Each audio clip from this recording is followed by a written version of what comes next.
الحمد لله وكفى وسلام على عباده الذين اصطفى أما بعد فأعوذ بالله من الشيطان الرجيم بسم الله الرحمن الرحيم إنا نحن نزلنا الذكر وإنا له لحافظون۔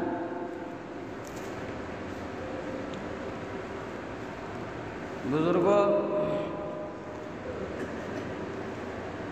آج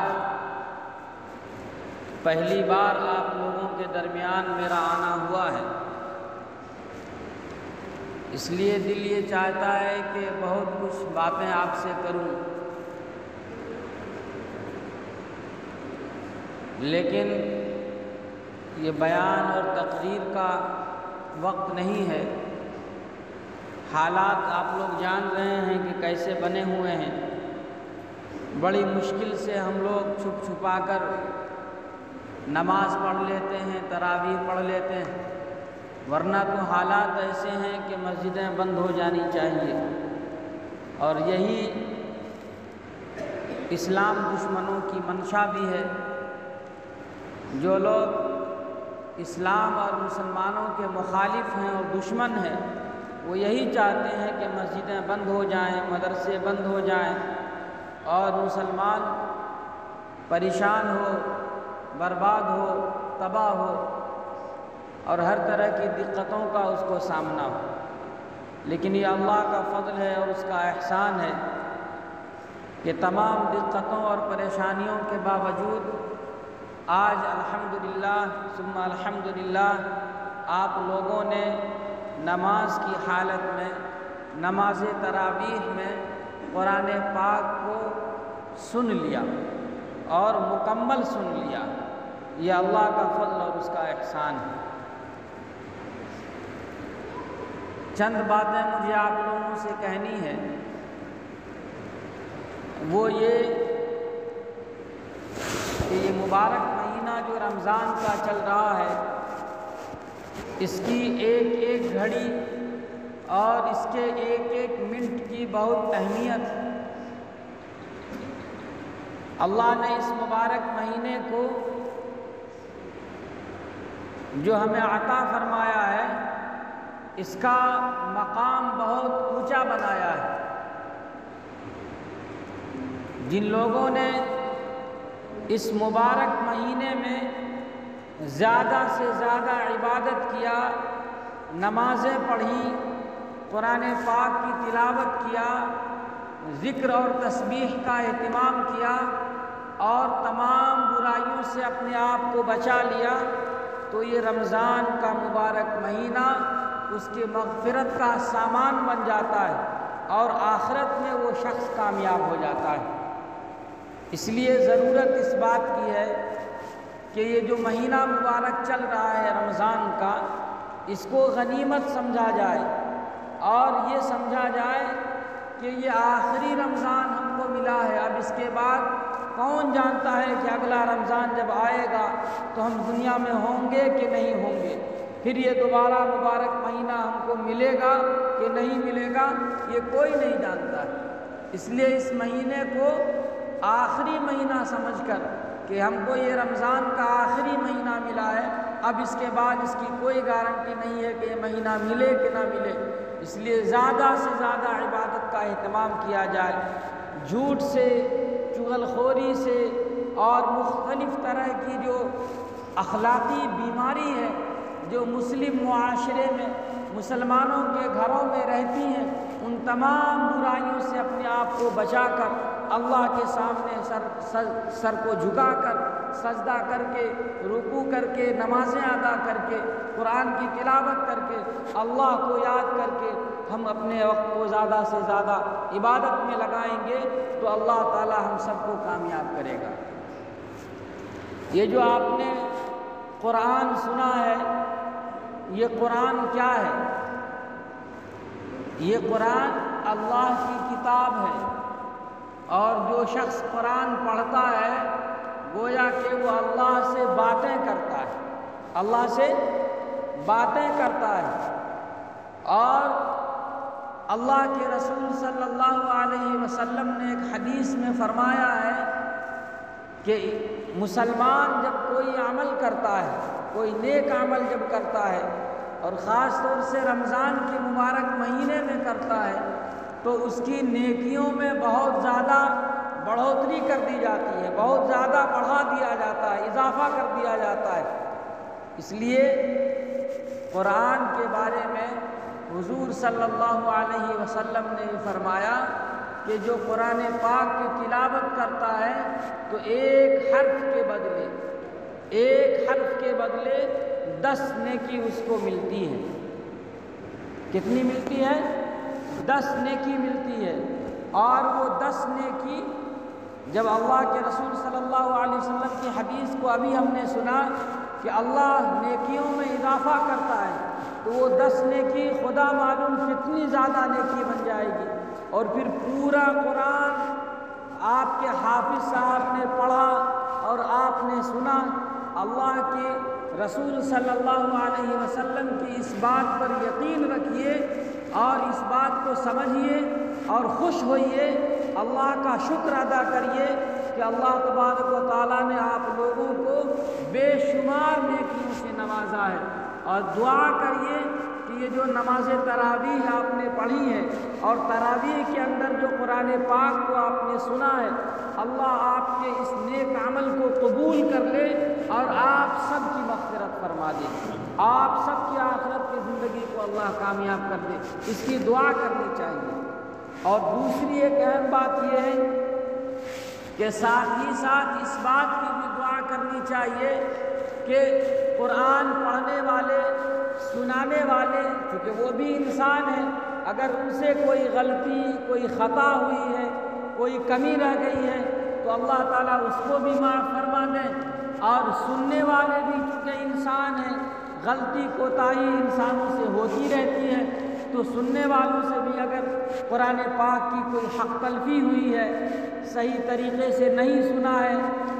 چونکہ ہمارے معاشرے میں عام طور سے یہ ہوتا ہے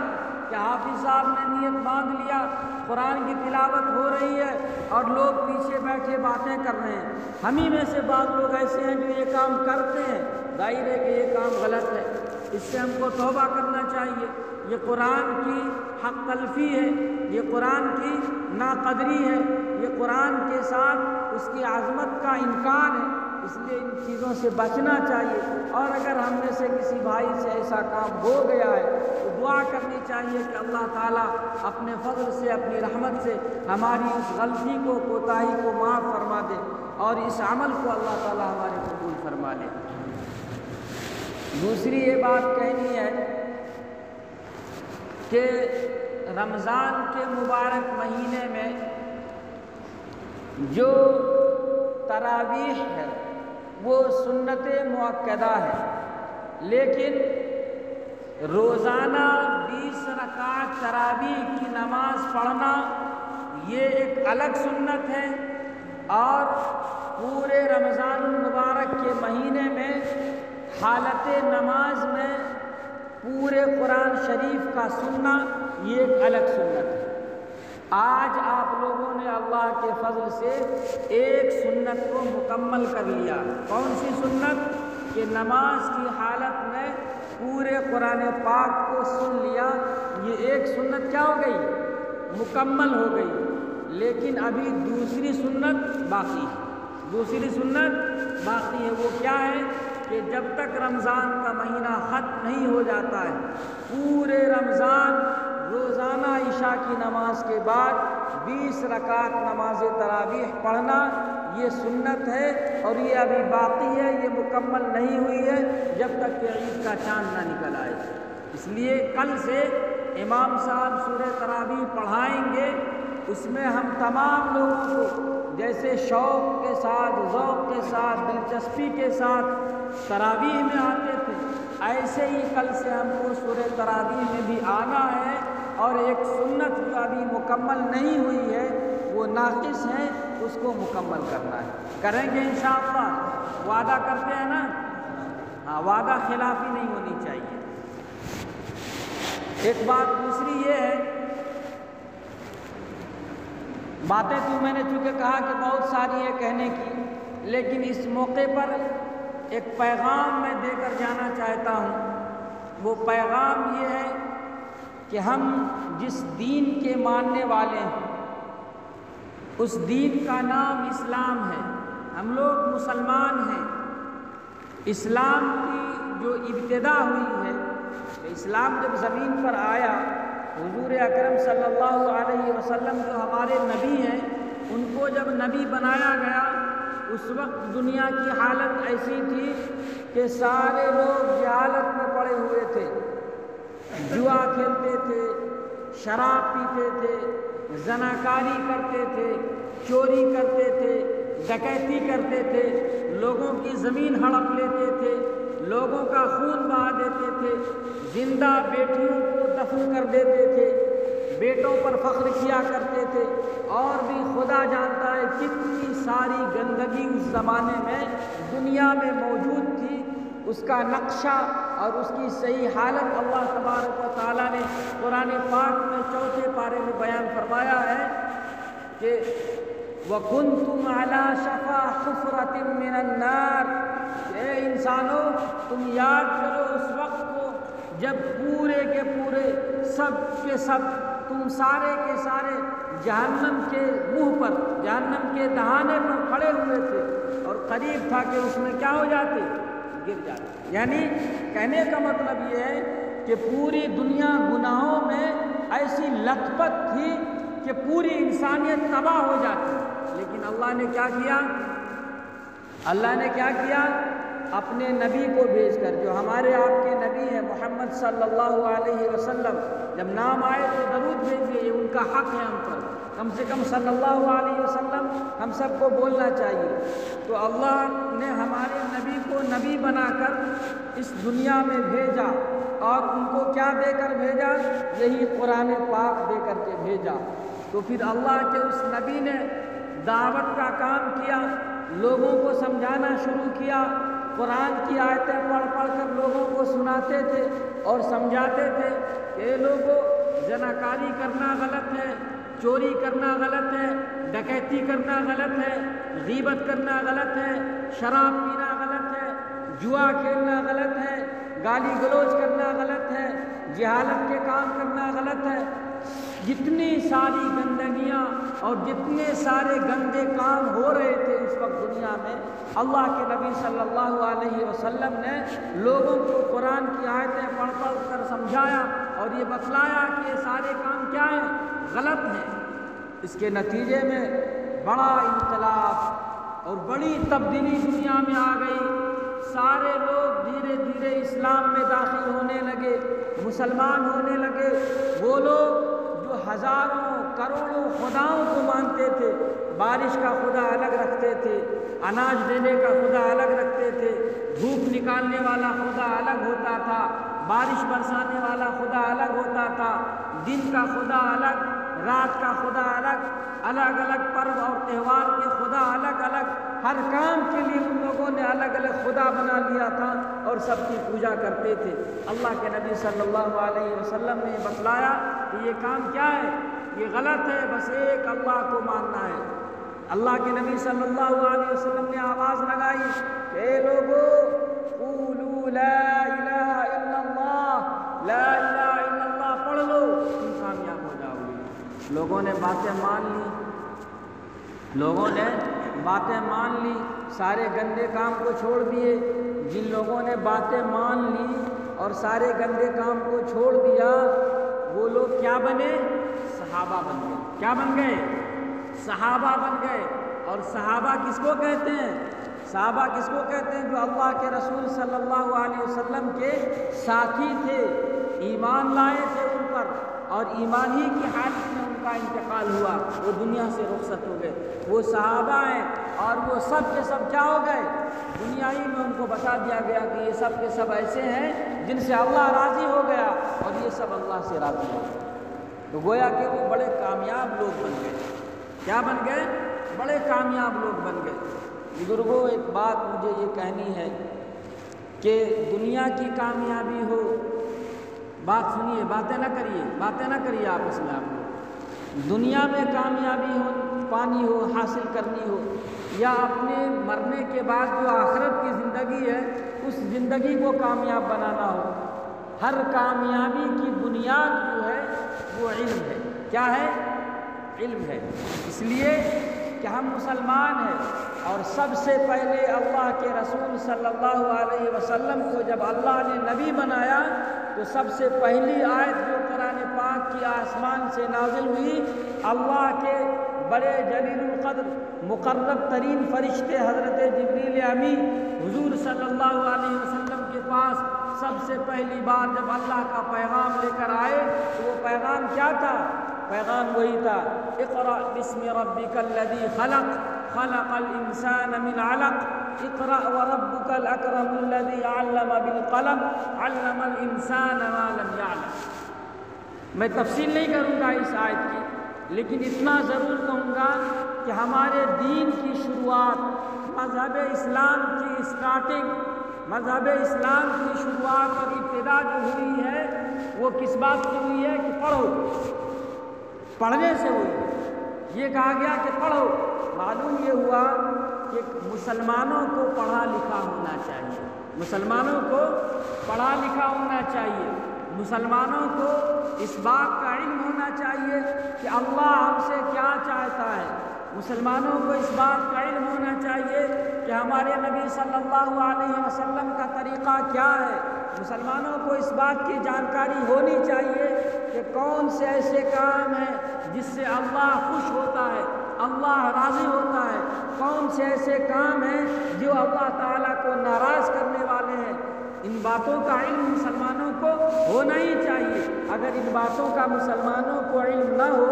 تو پھر وہ اللہ کو راضی کیسے کرے گا، اپنے نبی کے طریقے پر عمل کیسے کرے گا؟ اور جب تک مسلمان اللہ کو راضی نہ کر لے، اپنے نبی صلی اللہ علیہ وسلم کے بتائے طریقے پر زندگی نہ گزارے، وہ نہ یہاں کامیاب ہو سکتا ہے اور نہ ہی آخرت میں کامیاب ہو سکتا ہے۔ یہاں بھی وہ پریشانی میں مبتلا ہوگا اور آخرت میں بھی اس کو جہنم میں ڈالا جائے گا اور جہنم کی سزا اس کو بھگتنی پڑے گی۔ اس لیے مسلمانوں کو کیا ہونا چاہیے؟ پڑھا لکھا ہونا چاہیے،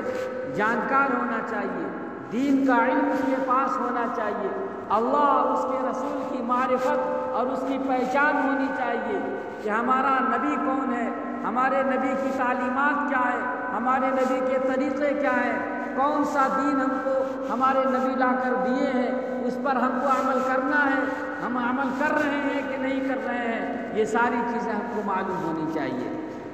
اس لیے ایک بات میں یہ کہوں گا کہ مجھے معلوم نہیں کہ آپ کی مسجد میں مکتب چلتا ہے کہ نہیں چلتا ہے،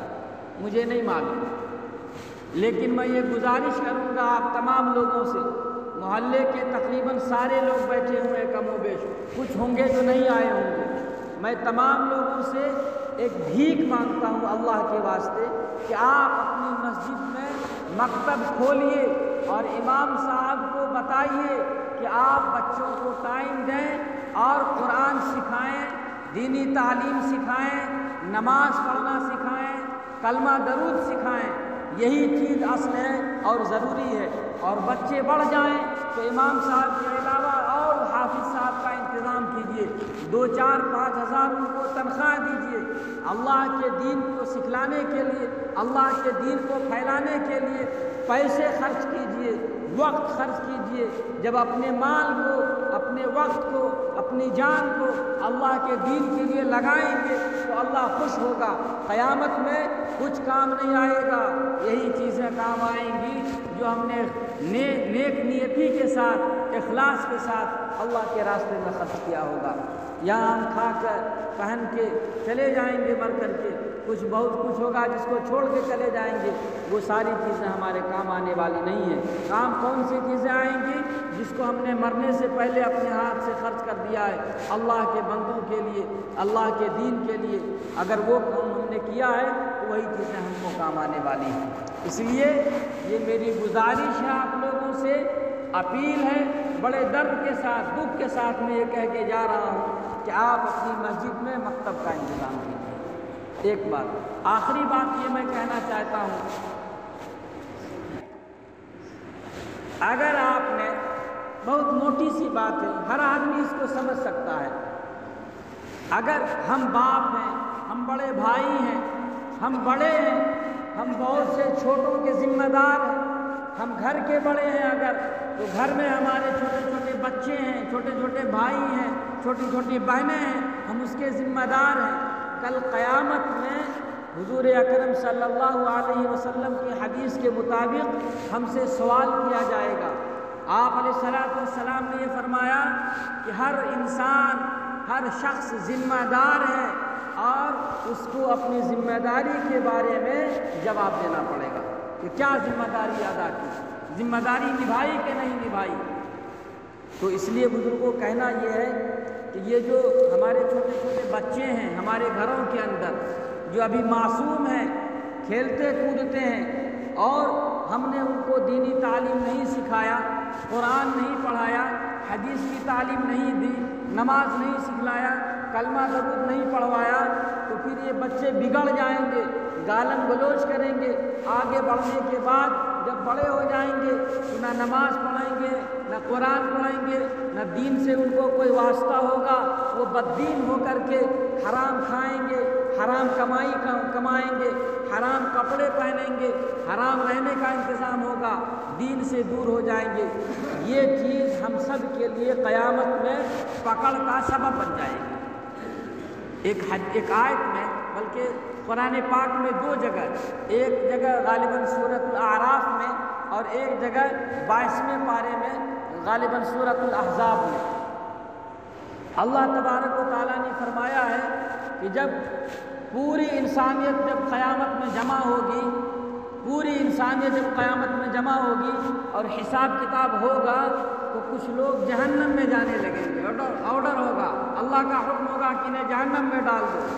تو جہنم میں جانے کے وقت لوگ شکایت کریں گے۔ کس کی شکایت کریں گے؟ اپنے پہلے والے کی شکایت کریں گے، اپنے پہلے والے کی، جو ہم سے پہلے گزر چکے ہیں لوگ، ان کی لوگ شکایت کریں گے کہ ربنا ہؤلاء اضلونا، اے اللہ آج ہم جہنم میں جا رہے ہیں، یہ جو ہم سے پہلے بڑے بڑے لوگ تھے، ہمارے باپ تھے، چچا تھے، دادا تھے، ہمارے خالو تھے، ماموں تھے، بڑے بڑے جو لوگ تھے، ہم کو انہی لوگوں نے گمراہ کیا ہے، انہی لوگوں نے ہم کو تباہ کیا ہے، نہ علم سکھایا، نہ آپ کی پہچان بتلائی، نہ قرآن پڑھوایا، اور نہ دینی تعلیم کا کوئی انتظام کیا۔ اے اللہ ان لوگوں کو دوہری سزا دے دیجیے، دوہری سزا دے دیجیے ان لوگوں کو۔ اللہ تعالیٰ کہے گا قال لکل ضعف ولکن لا تعلمون، کہ آج تو ہر ایک کے لیے دوہری سزا ہے۔ اگر تم سے پہلے لوگوں نے تم کو برباد کیا تو تم نے تو اپنے بعد والوں کو برباد کیا، اس لیے آج ہر ایک کے لیے دوہری سزا ہے۔ اس لیے بزرگوں، ہم لوگوں کو یہ بات سمجھنی چاہیے کہ یہ چھوٹے چھوٹے بچے اگر آج برباد ہو گئے، اللہ کو نہیں پہچان سکے، قرآن نہیں پڑھ سکے، نماز نہیں سیکھ پائے، بددین ہو گئے، حرام کھانے لگے، حرام کمانے لگے، دین سے دور ہو گئے، تو یہ بچے کل قیامت میں ہماری شکایت کریں گے کہ یہ میرے ابا، نہ انہوں نے میری تعلیم کا انتظام کیا، نہ مجھے قرآن پڑھوایا، نہ مجھے نماز سکھوائی، کچھ بھی نہیں کیا۔ اے اللہ آپ اس کو دوہری سزا دے دیجیے۔ اس وقت ہم لوگوں سے کوئی جواب بن پڑے گا؟ اللہ کو کیا جواب دیں گے جب ہمارے بچوں کے بارے میں ہم سے پوچھا جائے گا کہ ان کے پڑھنے کا کیوں آپ نے انتظام نہیں کیا؟ تو اس لیے ضرورت اس بات کی ہے کہ دینی تعلیم کا انتظام کیا جائے اور اپنے بچوں کو خوب شوق سے، ذوق سے پڑھایا جائے، اللہ اور اس کے رسول کی پہچان ہو جائے۔ آپ کو ایک واقعہ چھوٹا سا بتا دیں، پہلے پارے میں لکھا ہے، اللہ تبارک و تعالیٰ نے آیت نازل فرمائی ہے، حضرت یعقوب علیہ السلام کو سنا آپ لوگوں نے، جانتے ہیں ان کا نام؟ حضرت یعقوب علیہ السلام اللہ کے بہت بڑے نبی تھے، دنیا میں 1.25 لاکھ نبی آئے ہیں، اور سب سے آخری نبی ہمارے آپ کے نبی ہیں، ان سے پہلے تقریباً 1.25 لاکھ نبی دنیا میں آئے ہیں۔ تو انہی نبیوں میں سے ایک نبی کیا تھے؟ حضرت یعقوب علیہ السلام تھے، بڑے نبی تھے، بہت بڑے نبی تھے۔ ان کے خاندان میں، حضرت یعقوب کے خاندان میں تقریباً 4,500 نبی بنے۔ کتنے بنے ہیں نبی؟ تقریباً 4,500 لوگ نبی بنائے گئے، اتنا بڑا نیک اور مبارک خاندان۔ وہ جب دنیا سے جانے لگے ان کی موت کا وقت جب قریب آیا تو انہوں نے اپنے خاندان کے تمام بچوں کو بلوایا، تمام بچوں کو کیا کیا؟ بلوایا۔ اب یہیں پر رکیے، اور ہم اب دوسری بات بتانے جا رہے ہیں کہ ایک طریقہ ہم لوگوں کا ہے دنیا سے جانے والا۔ ہم لوگوں میں سے کوئی جب دنیا سے جاتا ہے تو کیا بکتا ہے کہ وہ دکان فلانے کو دے دینا، اور وہ مکان فلانے کو دے دینا، اور فلانے بینک میں اتنے ہزار روپے ہیں، تم سب بھائی بہن بانٹ لینا، اور فلاں کو 10,000 اور فلاں کو 5,000، یہی اناپ شناپ یہاں سے بک بکا کر کے چلے جاتے ہیں۔ لیکن اللہ کے نبی حضرت یعقوب علیہ السلام جب دنیا سے جا رہے ہیں تو کیا کیا انہوں نے؟ اپنے تمام بچوں کو، خاندان کے تمام لوگوں کو اکٹھا کیا اور پوچھا، کیا پوچھا؟ کہ میرا تو وقت ہو گیا، میں جا رہا ہوں، لیکن یہ بات بتاؤ کہ میرے جانے کے بعد تم لوگ عبادت کس کی کرو گے؟ مطلب یہ تھا کہ میرے جانے کے بعد دین سے دور تو نہیں ہو جاؤ گے، اللہ کی نافرمانی تو نہیں کرنے لگو گے، اپنے نبی کے طریقے کو تو نہیں چھوڑ دو گے؟ حضرت یعقوب نے اپنے خاندان کے بچوں سے یہ پوچھا، ما تعبدون من بعدی، کہ میرے بعد تم لوگ کس کی عبادت کرو گے؟ ان کے خاندان کے بچوں نے کہا، میرے ابا، اے میرے ابا، جو آپ کے معبود ہیں اور آپ کے باپ دادا اسحاق اور اسماعیل کے معبود ہیں، جو ایک اللہ ہے، ہم انہی کی عبادت کریں گے اور انہی کے ہو کر زندگی گزاریں گے۔ تو یہ ایک واقعہ ہے جس کو اللہ نے قرآن میں جگہ دیا ہے۔ کیوں جگہ دیا ہے؟ یہ واقعہ تو حضرت یعقوب کا تھا، اور کتاب تو ہماری ہے، ہمارے نبی کو دی گئی ہے قرآن، لیکن اس قرآن میں اس واقعے کو اللہ نے کیوں لکھا ہے؟ یہ اسی لیے لکھا ہے کہ اس امت کے لوگ جب قرآن پڑھیں گے تو ان کو بات سمجھ میں آئے گی کہ اپنی زندگی میں اپنی موت سے پہلے اپنے بچوں کو دینی تعلیم کا انتظام کرنا چاہیے، اپنے بچوں کے بارے میں یہ اطمینان لے کر کے یہاں سے جانا چاہیے کہ ہمارے مر جانے کے بعد بھی ہمارے بچے نیک صالح بن کر زندگی گزاریں گے، شراب نہیں پئیں گے، جوا نہیں کھیلیں گے، کوڑی نہیں کھیلیں گے، زناکاری نہیں کریں گے، چوری ڈکیتی نہیں کریں گے، دوسرے برے کام نہیں کریں گے۔ یہ گارنٹی لے کر کے یہاں سے جانا چاہیے۔ اگر یہ گارنٹی لے کر کے یہاں سے نہیں گئے تو پھر اللہ تبارک و تعالیٰ کے یہاں ہماری آپ کی سب کی پکڑ ہو جائے گی اور پھر ہم چھوٹ نہیں پائیں گے۔ بس اتنی سی بات مجھے کہنی تھی جو میں نے کہہ دی۔ باتیں تو بہت ساری تھیں، لیکن پہلی بار میرا آپ کے بیچ آنا ہوا ہے، اس لیے یہ چند باتیں میرے ذہن میں آئی، میں نے کہہ دی۔ اب دعا کر لیجئے کہ اللہ تبارک و تعالی ہمارے آپ کے اعمال کو اللہ قبول فرما لے۔ درود شریف پڑھ لیجئے۔ اللہم صلی علی محمد وعلی آل محمد کما صلیت علی ابراہیم وعلی آل ابراہیم انک حمید مجید۔ ربنا آتنا فی الدنیا حسنہ وفی الآخرة حسنہ وقنا عذاب النار۔ اللهم لا تجعلنا فتنة للقوم الظالمين ونجنا برحمتك من القوم الكافرين۔ ربنا تقبل منا إنك أنت السميع العليم وتب علينا إنك أنت التواب الرحيم۔ اللهم اجعلنا من الذاكرين، اللهم اجعلنا من المتطهرين، اللهم اجعلنا من عبادك الصالحين والشهداء وحسن أولئك رفيقا۔ اللهم إنا نسألك الهدى والتقى والعفاف والغنى۔ اللهم إنا نعوذ بك من علم لا ينفع ومن قلب لا يخشع ومن عين لا تدمع ومن نفس لا تشبع ومن دعاء لا يسمع ومن دعوة لا يستجاب لها۔ اے اللہ تو بڑا کریم ہے، بڑا غفور ہے، اے اللہ بڑی بخشش کرنے والا، بڑی عنایت کرنے والا، اے اللہ بڑی رحم کرنے والا، اے اللہ تو بہت زیادہ اپنے بندوں سے محبت کرنے والا ہے۔ اے اللہ ہم تو بڑے گنہگار ہیں، خطا کار ہیں، سیاہ کار ہیں۔ اے اللہ ہم نے دن کے اجالوں میں اور رات کے اندھیروں میں گناہ کیے ہیں۔ اے اللہ ہم نے تنہائی میں اور اکیلے میں گناہ کیے ہیں، اے اللہ ہم نے مجلسوں میں علی الاعلان کھلے عام بھی گناہ کیے ہیں، اے اللہ ہم نے اتنے گناہ کیے ہیں کہ زمین بھر گئی ہے، اے اللہ اپنی رحمت سے ہم سب کو معاف فرما دے، اے اللہ ہمارے گناہوں کو معاف فرما دے، اے اللہ ہمارے نیک اعمال کو قبول فرما لے، اے اللہ ہماری نمازوں کو قبول فرما لے، اے اللہ ہماری تراویح کو قبول فرما لے، اے اللہ نماز تراویح میں جو آج قرآن پاک کی تکمیل ہوئی ہے، اے اللہ اس قرآن پاک کے سنانے میں حافظ صاحب سے اگر کوئی غلطی ہوئی ہے تو اپنی رحمت سے معاف فرما دے،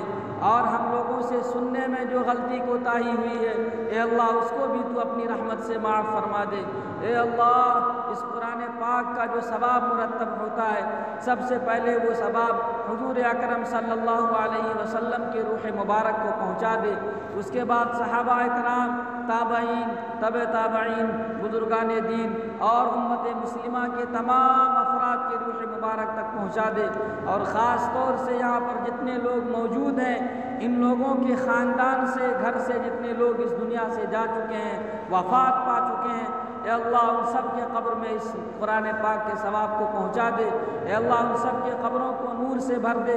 خاص طور سے حافظ صاحب کے خاندان سے جو لوگ اس دنیا سے جا چکے ہیں اے اللہ اس قرآن پاک کی برکت سے سب کی مغفرت فرما دے، اے اللہ امام صاحب کے خاندان سے جو لوگ دنیا سے جا چکے ہیں اے اللہ ان سب کی مغفرت فرما دے، اے اللہ یہاں جتنے لوگ موجود ہیں ان میں جو بیمار ہیں ان کو شفا عطا فرما دے، اے اللہ جو صحت یاب ہیں اے اللہ ان کو اپنی عبادات کی توفیق مرحمت فرما دے، اے اللہ گندے گندے کاموں سے ہم لوگوں کو بچا لے، اے اللہ جھوٹ سے، جغل خوری سے، غیبت سے، زناکاری سے، ریاکاری سے، سود سے، جوا سے، سٹے بازی سے، شراب پینے سے، اے اللہ تمام طرح کی غلطیوں سے ہم سب کی حفاظت فرما دے، اے اللہ اپنے ان تمام اعمال کی ہمیں توفیق عطا فرما جو تیری خوشنودی کا سبب ہوں، اے اللہ ان تمام کاموں سے ہم لوگوں کو بچا لے جو تیری ناراضگی، غصے اور قہر کا سبب ہو، اے اللہ دنیا کے حالات تیرے سامنے ہیں، اے اللہ پورے مسلمان پریشان ہیں، پوری دنیا میں مسلمان پریشان ہیں، اے اللہ ہر طرح سے لوگ ستا رہے ہیں، مار رہے ہیں، پیٹ رہے ہیں، گھروں کو جلا رہے ہیں، اے اللہ ہر طرح سے پریشانیوں کا سامنا ہو رہا ہے، اے اللہ ہماری مدد فرما، اے اللہ ہماری مدد فرما، اے اللہ حالات کو سازگار کر دے، اے اللہ مسجدوں کی حفاظت فرما، اے اللہ مدرسوں کی حفاظت فرما، اے اللہ خانقاہ کی حفاظت فرما، اے اللہ مکاتب کی حفاظت فرما، اے اللہ دینی مراکز کی حفاظت فرما، اے اللہ پوری امت مسلمہ کے جان کی، مال کی، عزت کی، آبرو کی اور خاص طور سے ایمان کی حفاظت فرما، اے اللہ قرآن کی حفاظت فرما، اے اللہ ہمیں نماز کی توفیق مرحمت فرما، اے اللہ ہمیں جھوٹ سے بچا لے، سچ بولنے کی توفیق مرحمت فرما، اے اللہ ہمیں مانگنا بھی نہیں آتا، اے اللہ ہمیں بے مانگے عطا فرما، اے اللہ تیرے نبی نے جو خیر کی دعائیں مانگی ہیں اے اللہ اس میں ہمارا حصہ مرحمت فرما، اے اللہ تیرے نبی نے جو شر سے پناہ مانگی ہے اے اللہ ان تمام شرور و فتن سے ہم بھی پناہ مانگتے ہیں، ہم سب کو پناہ نصیب فرما، اے اللہ ہماری دعا کو اپنے حبیب جناب محمد عربی صلی اللہ علیہ وسلم کے صدقہ طفیل میں قبول فرما، ربنا تقبل منا انك انت السميع العليم وتب علينا انك انت التواب الرحيم، وصلى الله تعالى على خير خلقه محمد وآله وأصحابه وأزواجه وذرياته وآل بيته أجمعين برحمتك يا أرحم